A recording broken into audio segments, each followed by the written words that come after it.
Hello, everybody. I'm Miss Lisa, and welcome back to another episode of the Read Woke Reading Challenge. We are looking at Hispanic American voices today, and this is a class for teens and adults. I'm basing the art today around a book by Maria Hinojosa called Once I Was You, a memoir of love and hate in a torn America.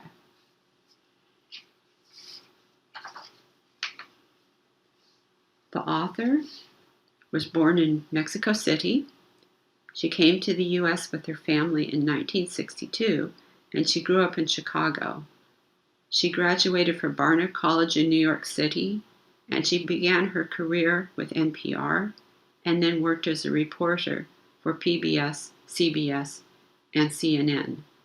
So she's really spent a lifetime reporting on issues in America. And she was particularly interested in those that have no voice. She spent time with, she wanted to report on the stories that nobody else was covering. And so she's got some wonderful, very important insights. She's a news anchor, journalist, and head of the nonprofit Futuro that produces multimedia journalism. And in this book, she chronicles her drive to become a voice for the Latinx community. And woven throughout her personal story, she recounts American immigration history. And this book has been called an essential immigration primer.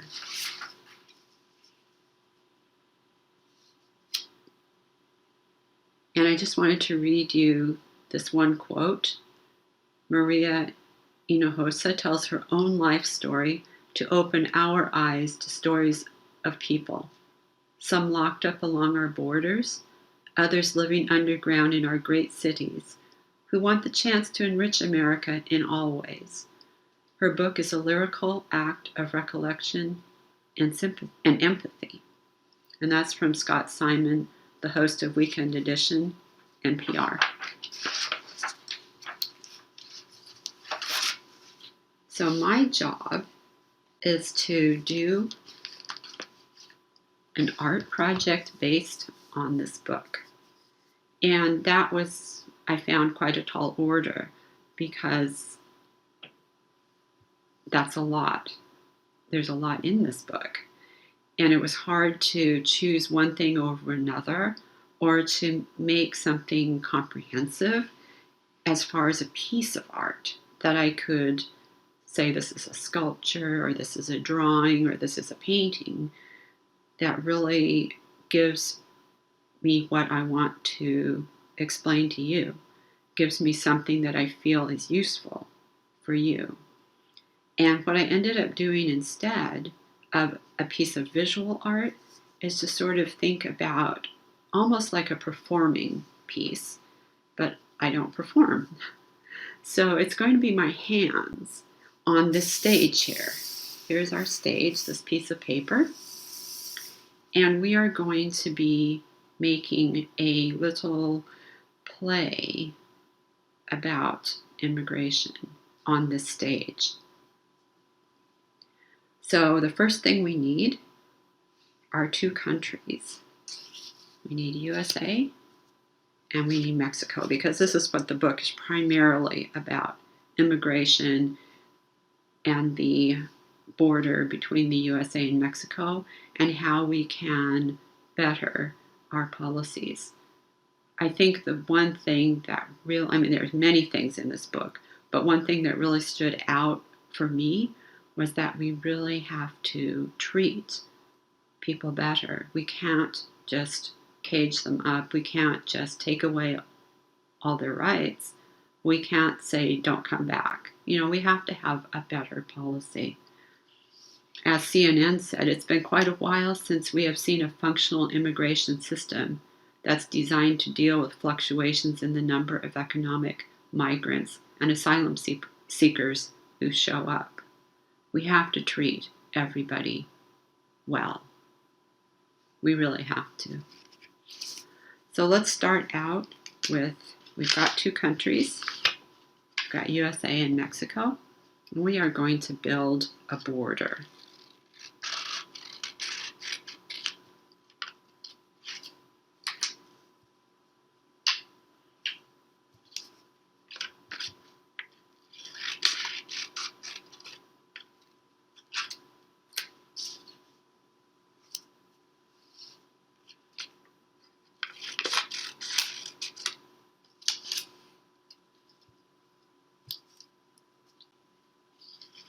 And we have USA and Mexico.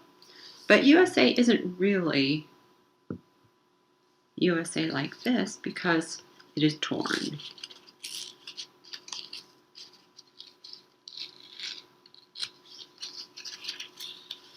Hinojosa calls this hate, love and hate in a torn America. And then when you look at it this way, you can see there's us and there's A. A for anyone else, or A is for alien. And that's how I came to start this project. A is for alien. What does that say about us immigrants, that the government calls us aliens from the very beginning?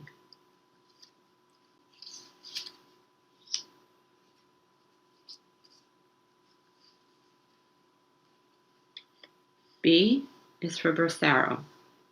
The Bracero program ran from 1942 to 1964. 4.1 million Mexicans came to the U.S. over 22 years on short-term contracts, which were usually low-paying, back-breaking agricultural jobs.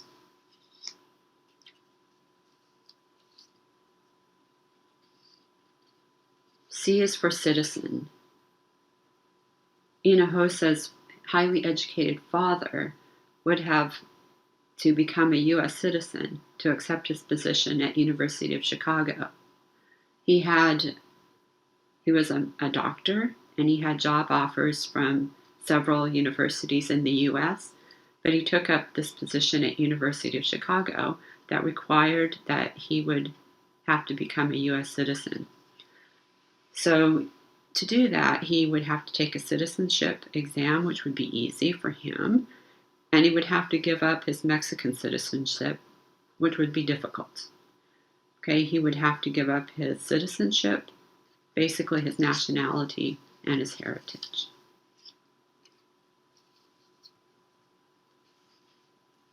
D. D is for dreamers. The Dreamer movement galvanized undocumented youth and initiated coming out actions and protests across the U.S. These kids arrived here when they were small and grew up to understand how being undocumented was highly challenging. Estimates of the Dreamer population were about 3.6 million of the undocumented immigrants.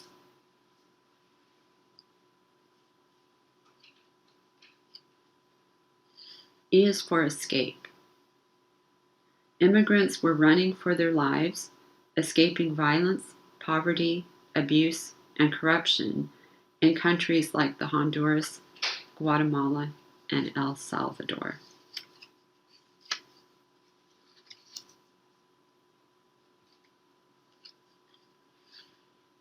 F is for fumigation.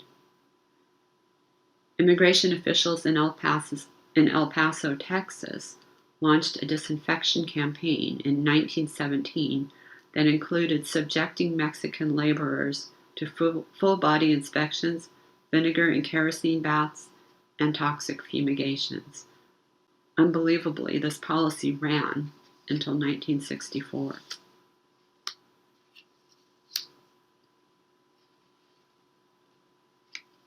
G is for green card. Green cards granted immigrants legal residency and work authorization.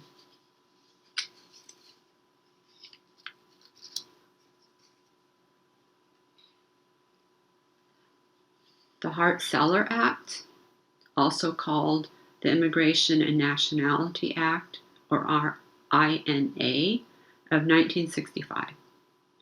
President JFK laid the groundwork for this before he was assassinated, and this act abolished the quota system that had been in place and replaced it with a preference system. This system was based on family relationships, professional skills, and education.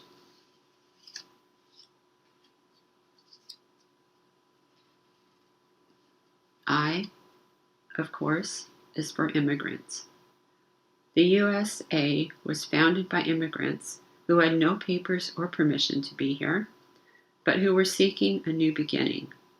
This was the collective narrative of the people. In reality, there's a hidden hatred, oppression, and silence.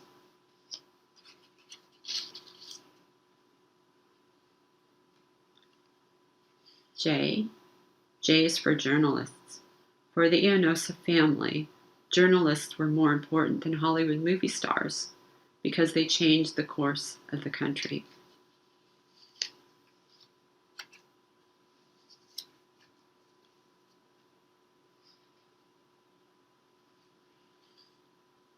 K is for Katrina. Hurricane Katrina, as we know, caused a lot of damage to New Orleans. And immigrant workers, many who had been recruited from Mexico and beyond, were arriving daily to help rebuild the city. What Hinojosa found was that these workers were being terribly abused, and she reported on abuse of workers in the corporate cleanup business. They weren't fed or housed properly, and often were not paid properly, if at all.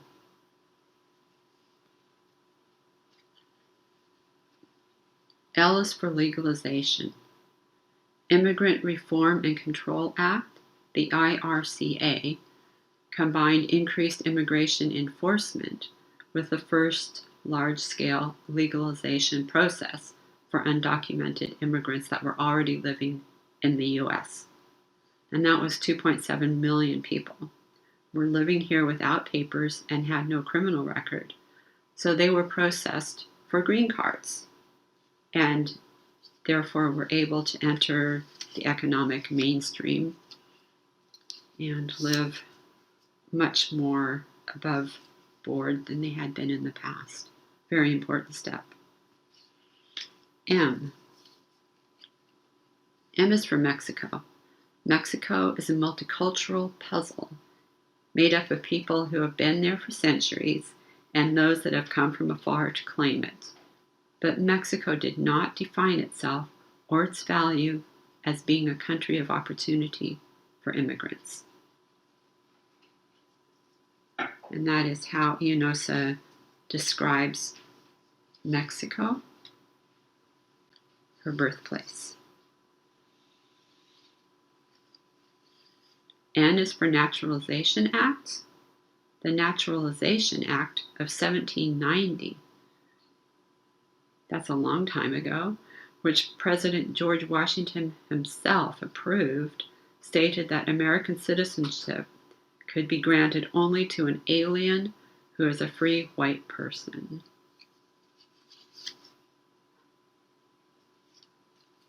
So we in this country have been talking about who can be here and who can't be here for a long, long time. Obama. O is for Obama. In 2006, at the Hispanic Heritage Month at the Capitol, Obama promised to help the Latinx community push for immigration reform, saying, "Todos somos Americanos." In 2012, we got DACA, which is the Deferred Action for Childhood Arrivals. It was signed into existence, and it deferred deportation and offered work authorization for youth who were in this country from childhood.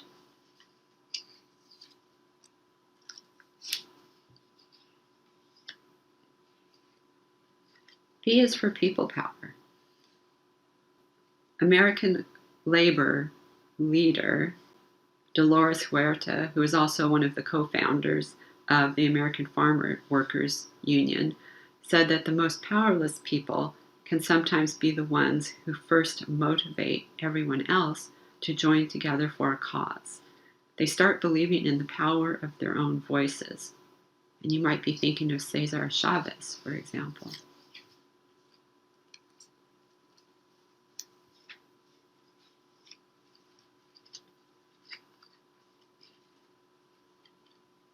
Q is for Queens. Queens is the largest borough of New York City. LaGuardia Airport is in Queens. This is one of the places where immigrants who had been initially separated from their children were released from detention.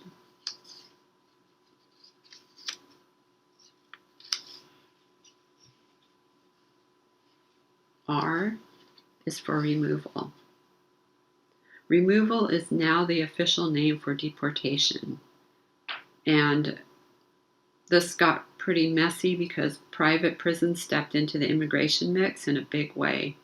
Detention and deportation became a money-making business.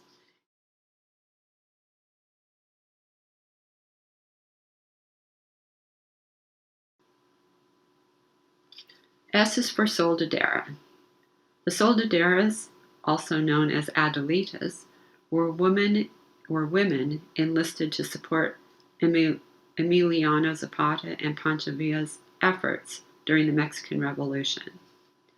They cooked for the men, set up camp, transported supplies, nursed the wounded, and had roles as spies, propagandists, and armed fighters, even on the front lines. The Soldaderas were part of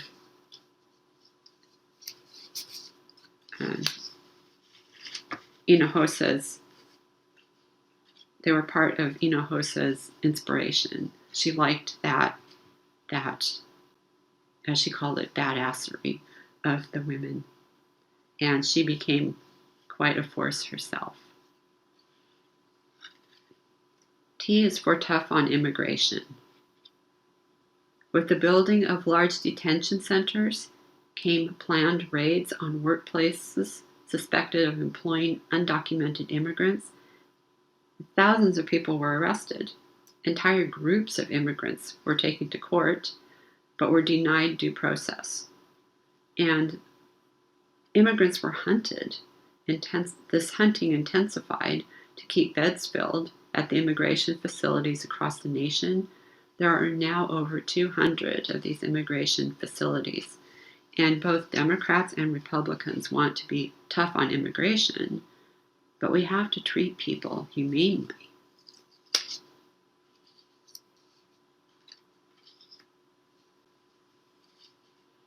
U is for UAC, which is shorthand for unaccompanied alien children.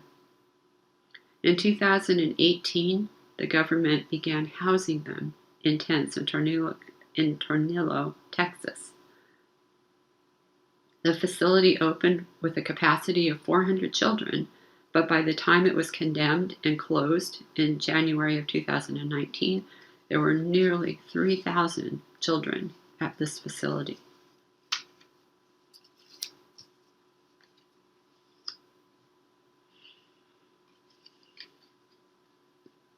V is for Vietnam refugees. The entry of the Vietnamese to the U.S. after the Vietnam War was the first televised refugee crisis in history. Traumatized, displaced survivors of the war were labeled boat people as they tried to flee the Viet Cong in fishing boats.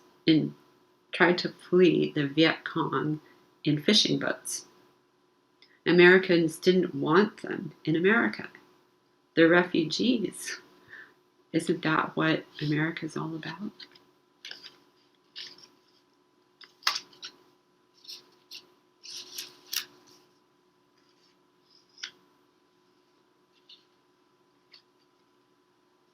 WTC, the World Trade Center. With the terrorist attack in February of 1993, immigration became a security issue because some of the terrorists were asylum seekers. After 9/11, Bush created the Department of Homeland Security, which now dealt with immigration. Keeping the homeland safe was now tied to keeping others out. So this is an important change in how we viewed immigrants, because they were being blamed for everything that was bad. I'm going to skip to Z. Z is zero tolerance. On April 6, 2018, U.S. Attorney General Jeff Sessions announced a new zero tolerance policy toward criminal immigration enforcement. It was now a policy that we can take kids and babies away from new immigrants and punish them for coming here in the first place. Okay, that was terrible. And now I'm going to talk about X. X, I'm using X as the symbol for crossing, because I think that if we can cross our differences, cross over those differences, and make a conscious effort to understand others, we are going to be doing better than we are now. So X is for crossing, and Y is for you. What can you do? It took our country, Hinojosa says, it took our country 50 years of visual reporting on TV to get to the point of a savvy media-heavy construction of immigrants as the most feared people in the country. It's on every single one of us, every single day, to deconstruct this myth.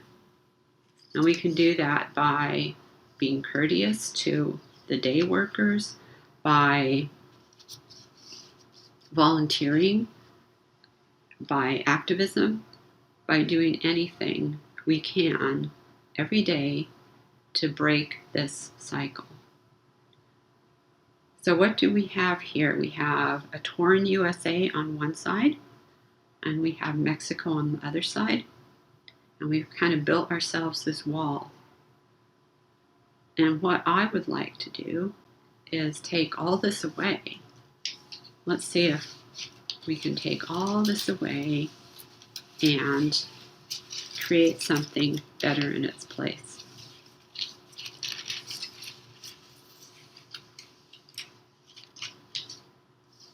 We are going to rewrite this story to give it a better ending. We are going to create something more beautiful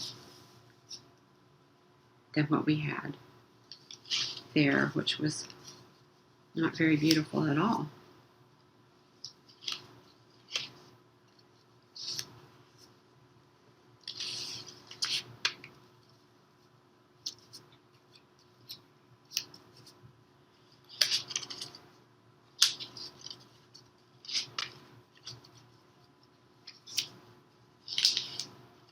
I'm going to start by putting down some of these things that I found to be very sad, things that we don't really want to treat people as animals. We don't want to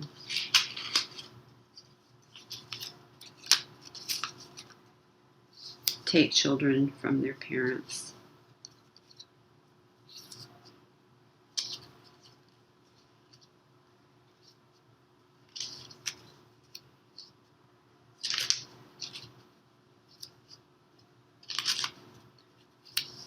When we have detention centers, there has to be an effort to house immigrants that are awaiting processing. We have to make the centers humane. There has to be proper looking after our fellow human beings.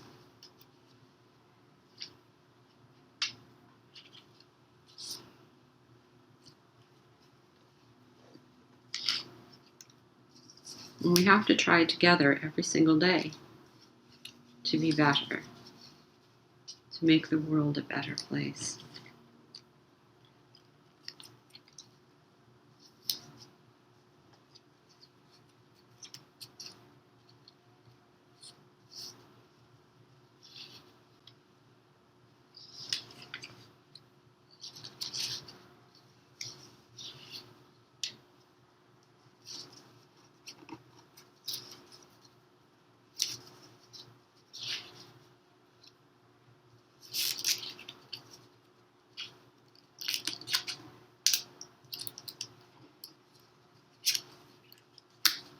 And it all depends on you.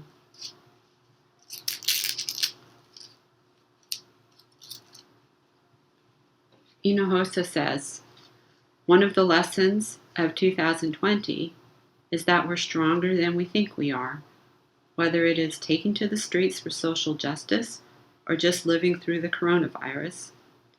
We have more capacity to survive than we imagine.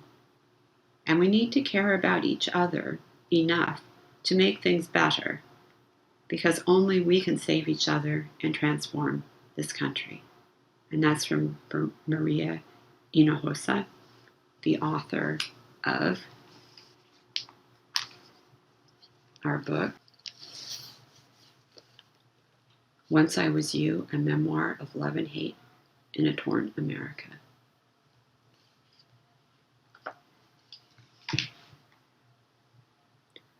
So that's all for me. I hope you learned something. Oh, we should heal this. There we go. We want to heal the USA. That's all from me, and I hope you learned something, and I hope you found this video useful. When you see me again, we'll be talking about LGBTQ voices on April 8th. Take care, and I'll see you then. Goodbye.